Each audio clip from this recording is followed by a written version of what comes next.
So dito mga kapatid, magpatuloy po tayo. So dito po sa verse 28,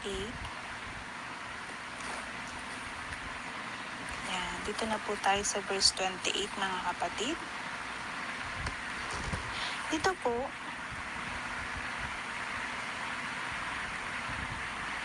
mga Gadarenong pinalaya sa aalipin ng mga demonyo. So dito po mga kapatid,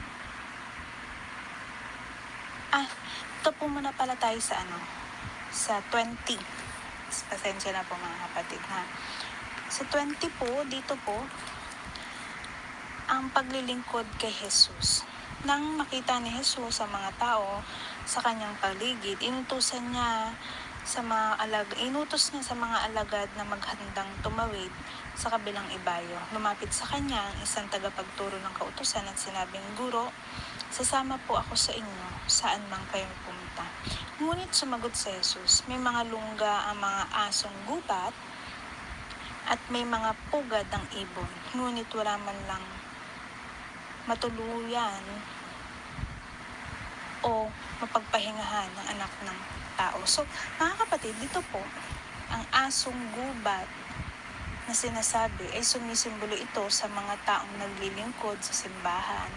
Ngunit ang pamumuhay ay walang pagbabago. Mga mapagpanggap na mabubuti, pero punong-puno ng kasamaan ang mga puso. So dito naman po sa ibon, sumisimbolo ito sa mga taong mararangya ang buhay, pero ang mga puso ay marumi dahil ang kanilang mga puso ay pinapahalagahan ang mga kayamanan nila sa mundo, di ba?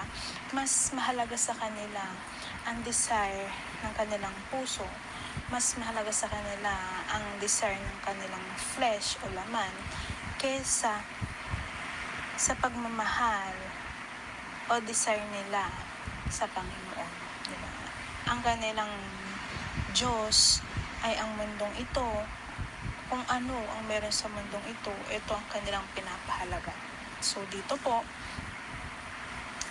anak ng tao, sumisimbolo naman po sa ating Panginoong Jesus na laging kumakatok sa mga puso ng mga tao, ngunit ayaw papasukin ang Panginoon upang pagkalooban siya ng kapahingahan.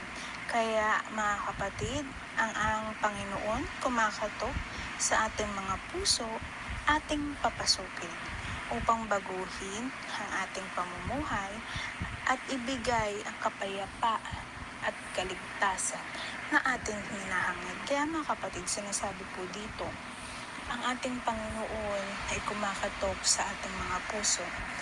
Pagbuksan po natin, huwag nating pagsarahan ng pinto o ng puso ang ating Panginoon, kasi wala pong ibang makakapaglinis, makakapagbigay ng magandang buhay, kapayapaan at kaligtasan sa atin, kundi ang Panginoong Hesus lamang na kumakatok sa ating mga puso. Kaya hanggat may pagkakataon, hanggat nandito po tayo, hanggat tayo nabubuhay, hanggat kumakatok po ang ating Panginoong Hesus sa ating mga puso, ito po'y ating bubuksan at papasukin ang ating Panginoong Hesus at hayaan po natin siya ang kumilos sa buhay ng bawat isa sa atin. So dito po mga kapatid, sa verse 21, sinabi po dito, isa naman sa mga alagad ay nagsabi sa kanya, "Panginoon, maaari po bang umuwi muna ako upang ipagpalibing ko ang aking ama?" Ngunit sinabi sa kanya ni Jesus, "Sumunod ka sa akin at ipaubaya mo sa mga patay ang paglilibing ng kanilang mga patay." So dito po, isa po itong metaphor. Diba?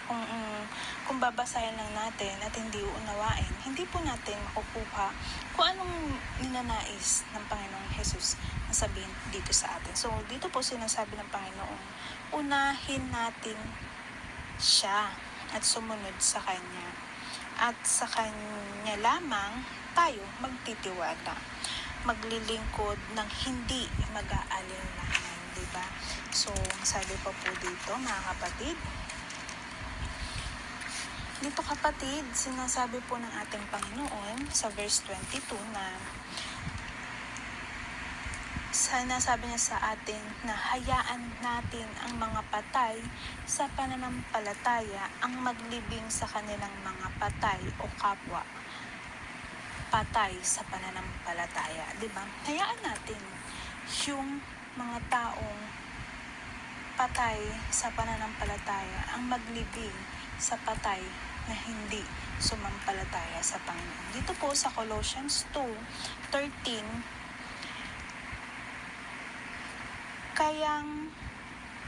kayong dating patay dahil sa kasalanan, kayong mga hentil na hindi saklaw ng pagtutuloy ayon sa kautusan ay binuhay ng Diyos na kasama ni Kristo. Pinatawad niya ang ating mga kasalanan, di ba? So, tayo daw po na namatay dahil sa kasalanan at tayo naman po ay binuhay ng Panginoong Hesus. Binuhay po tayo ng Panginoon sa Kanyang salita, di ba? Ang salita niya na ito ang nagbuhay sa atin sa mga patay nating pananampalataya. So, dito po sa Ephesians 5 verse 14, sinasabi, at nalalantad ang lahat dahil sa liwanag, kaya't sinasabing gumising ka. Ikaw na natutulog, bumangon ka mula sa libingan at liliwanagan ka ni Kristo. Amen. So, sinasabi po dito mga kapatid, gustong ipabatid ng ating Panginoon na Kanyang liliwanagan ang ating madilim na buhay upang ilantad ang mga maling ginagawa natin o ang mga kasalanan. Tayo rin ay Kanyang minumulat at ginigising sa katotohanan. Tayo Kanyang binabangon mula sa ating pagkamatay espiritual, di ba?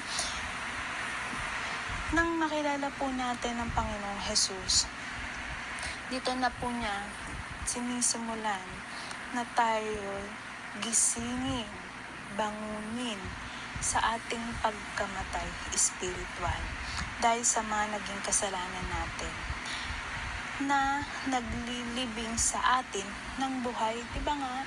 Kasi nga po, mga kapatid, sa paggawa natin ng kasalanan, pagpatuloy at patuloy tayong gumagawa ng kasalanan, namamatay po ang ating espiritual. Kaya, nang tayo'y liwanagan ng ating Panginoon, ito po'y Kanyang binubuhay.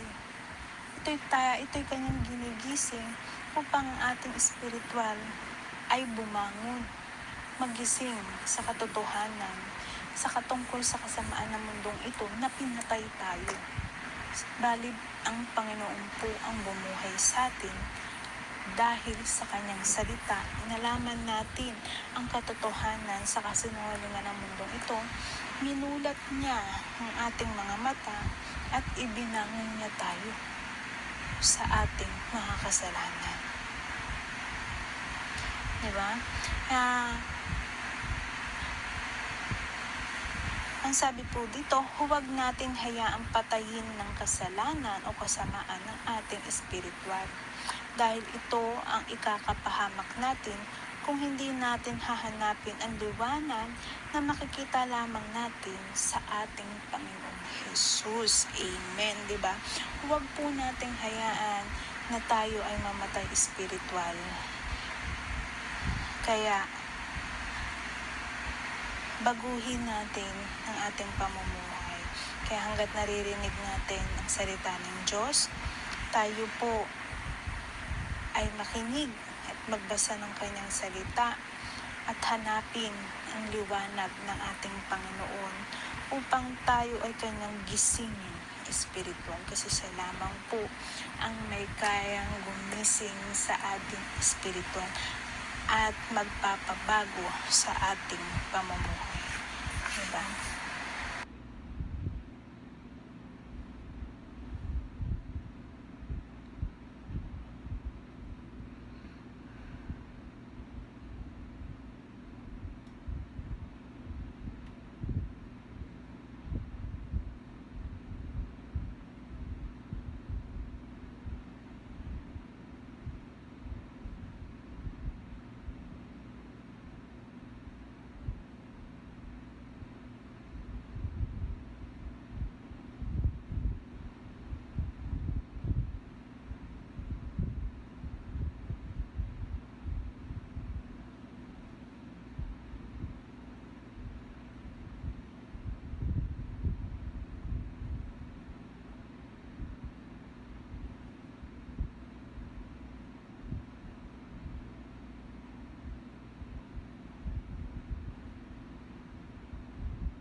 Kasi po dito, di ba sinasabi sa Romans 6, verse 23, basahin natin mga kapatid.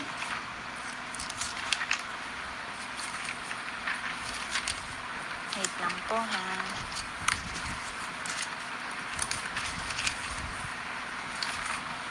Ito sinasabi sa Romans 6, di ba?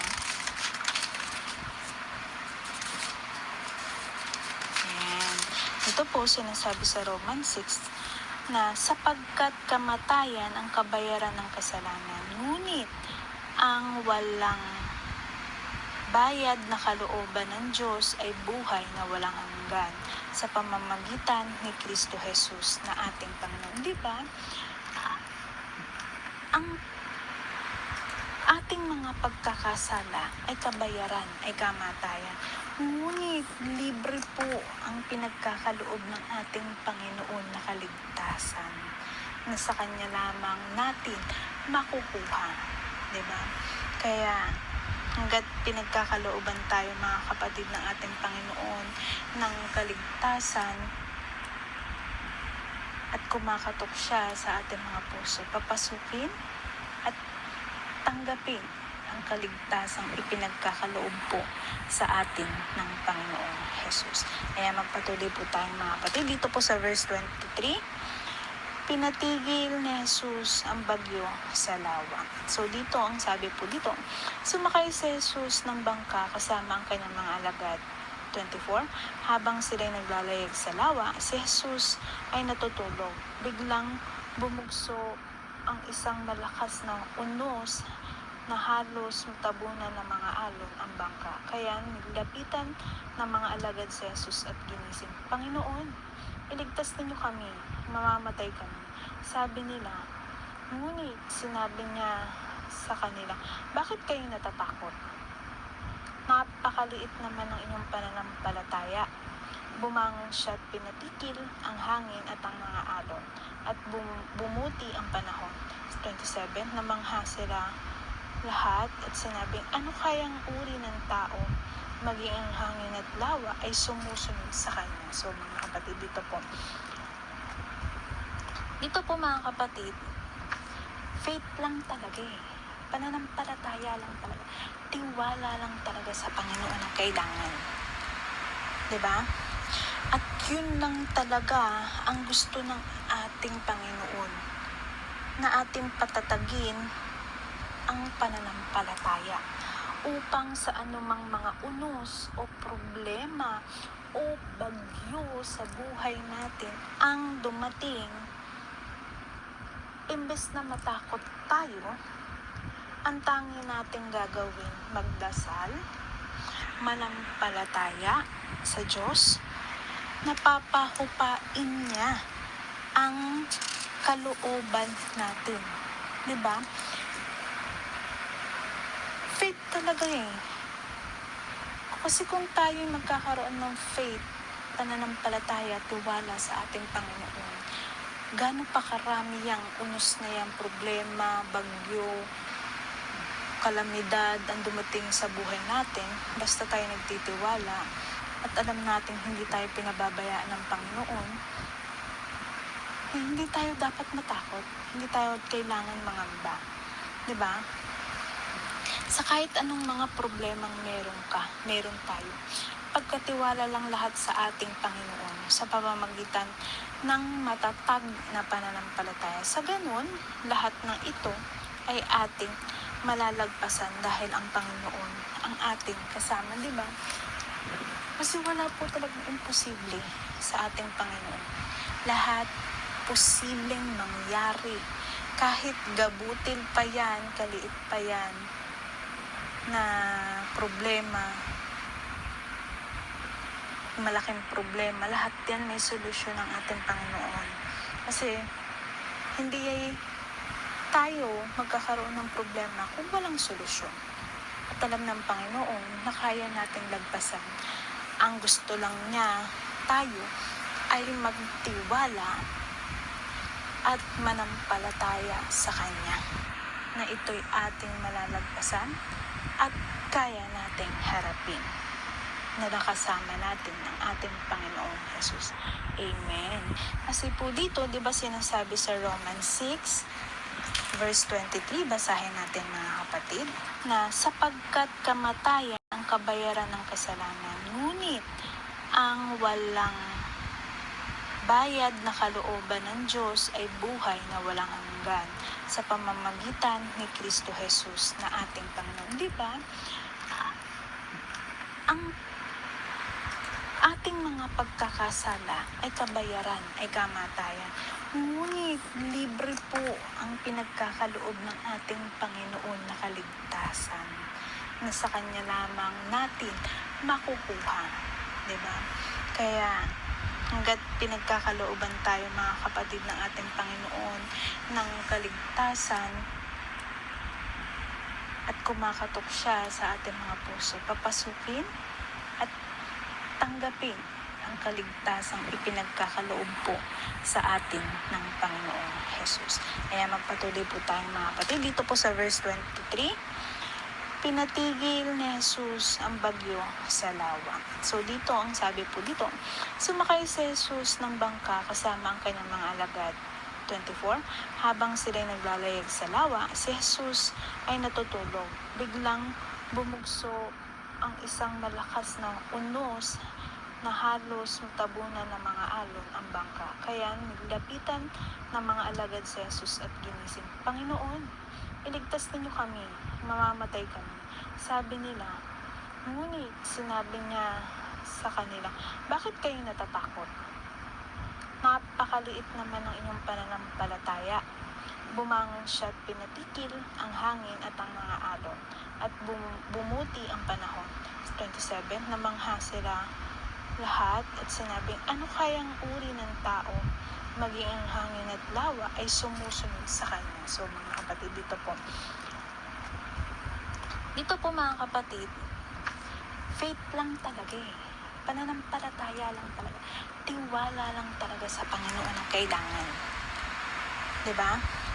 At yun lang talaga ang gusto ng ating Panginoon, na ating patatagin ang pananampalataya upang sa anumang mga unos o problema o bagyo sa buhay natin ang dumating,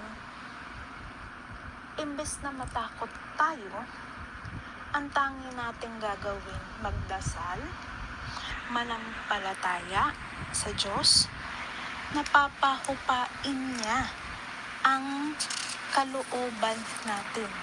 Diba? Faith talaga Kasi kung tayo magkakaroon ng faith, pananampalataya, tiwala sa ating Panginoon, gaano pa karami yang unos na yang problema, bagyo, kalamidad ang dumating sa buhay natin, basta tayo nagtitiwala at alam natin hindi tayo pinababayaan ng Panginoon, hindi tayo dapat matakot. Hindi tayo kailangan mangamba. 'Di ba? Sa kahit anong mga problemang meron tayo.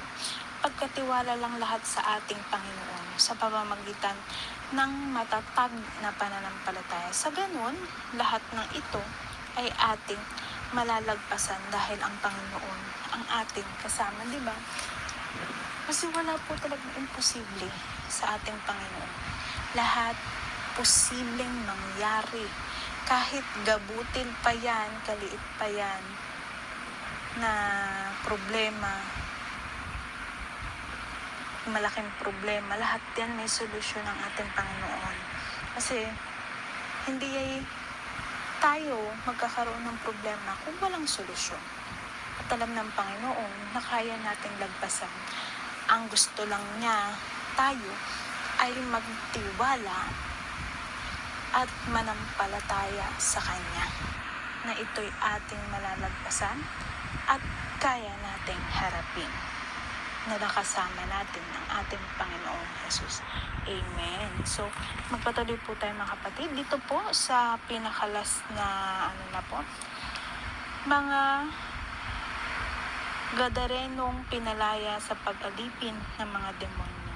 So dito po, verse 28, nang dumating si Jesus sa kabilang ibayo sa lupain ng mga Gadareno, sinalubong siya ng 2 lalaking sinapian ng mga demonyo. Sila ay nakatira sa libingan, napakababangis nila kaya't walang sino man ang dumaraan doon.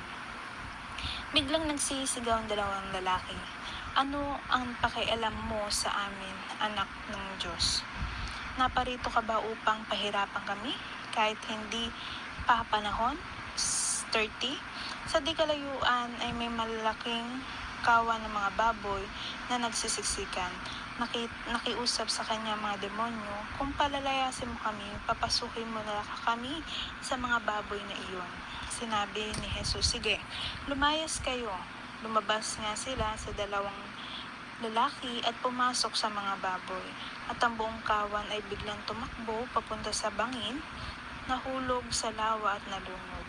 Nagtakbuhan papuntang bayan ang mga tagapangalaga ng baboy. Pagdating doon, ipinamalita nila ang buong pangyayari, pati ang naganap sa mga lalaking sinapian ng mga demonyo. 34. Kaya't lumabas ang buong bayan upang salubungin si Jesus. Pagkakita sa kanya, pinakiusapan nilang lisanin niya ang kanilang lupain. So dito mga kapatid, dito po sa verse 29, makikita natin kilala ng mga demonyo ang ating Panginoong Jesus. Alam nilang na siya ang anak ng Diyos. Kaya sila natatakot kasi alam nilang wala silang laban sa ating Panginoon dahil sa kadakilaan ng Diyos at kapangyarihan nito, di ba? Kasi alam nilang kaya silang patayin ng Panginoon. Kaya silang puksain. Kaya sila natatakot. Kaya sila nakiusap na lang na palayain na lang sila at sasapi na lang sa mga baboy. Kasi talagang takot sila. Takot sila sa kayang gawin ng ating Panginoong Jesus. Kasi alam nila ang kapangyarihan ng Diyos na kaya silang lukubin nito at itapon sa impyerno. Diba? Kaya ang mga demonyo ay takot. Hindi ko alam bakit ang mga tao, karamihan, walang takot sa ating Panginoon. Na kahit binibigay na natin ang salita ng Diyos, wala silang takot na hindi tanggapin ang salita ng Diyos. Tinatanggihan pa nila at hindi nila pinaniniwalaan. Mabuti pa, ang mga demonyo ay takot sa Panginoon, samantalang mga tao ay sadyang matitigas ang mga ulo, matitigas ang mga puso. Hindi kayang matakot sa kung anong pwedeng gawin sa kanila ng Panginoon. Dahil mahirap mamatay sa mundong ito na wala kang pinikilalang Panginoon at wala kang relasyon intimate relationship sa ating Panginoon. Kasi hindi lang po sa pagbabasa ng salita ng Diyos, masasabi mo ng banal ang isang tao at may pananampalataya sa Panginoon. Pero kung wala ka namang relasyon o intimacy, di ba, sa ating Panginoon, hindi ka niya mapapabanal. Kasi ang kailangan talaga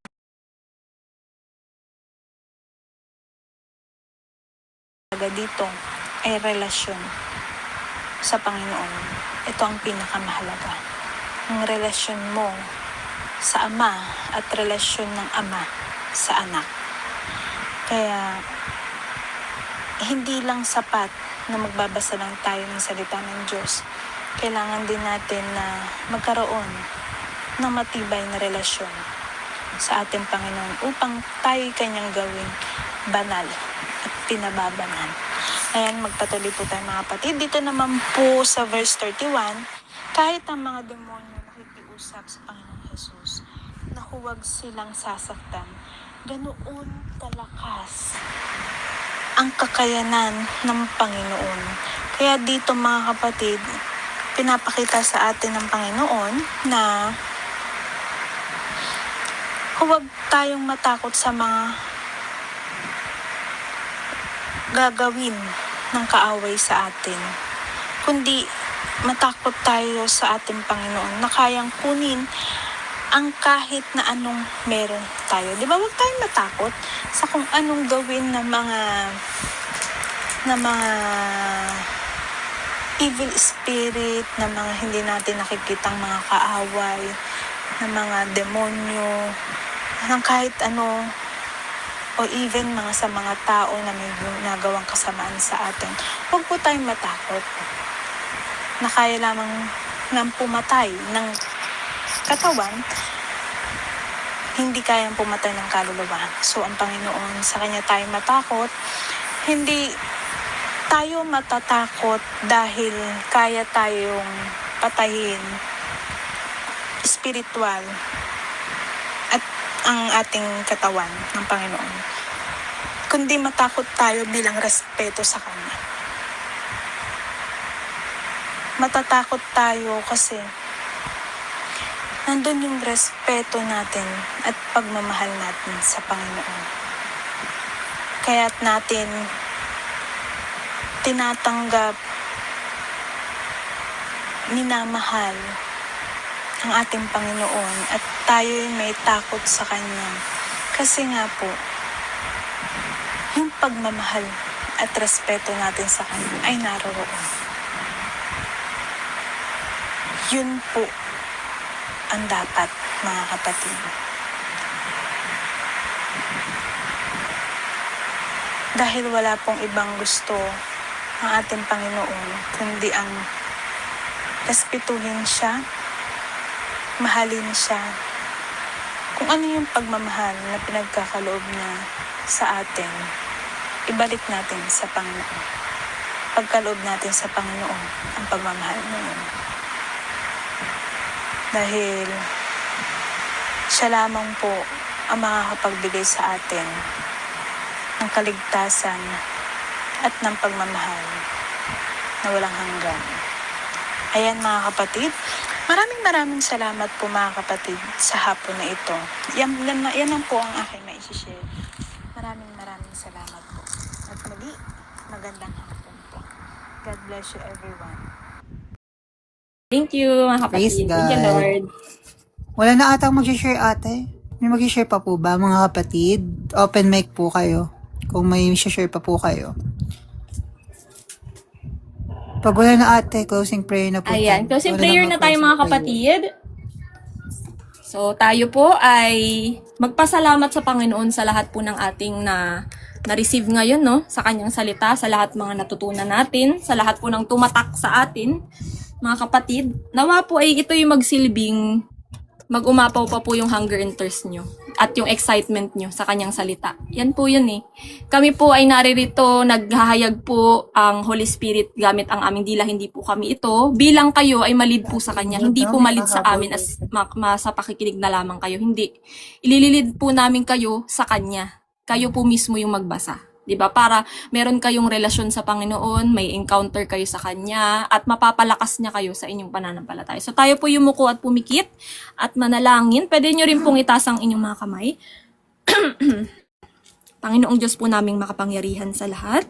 Maraming salamat po para sa panibagong araw ng aming buhay na kami ginising niyo, Panginoon, at upang maging purposeful po para sa inyo. Dito sa gawain na ito, na naihayag po ng inyong Holy Spirit sa pamamagitan ng boses ng aming kapatid, ang inyong banal na salita, ang inyong kingdom gospel. Dito nga po sa Mateo.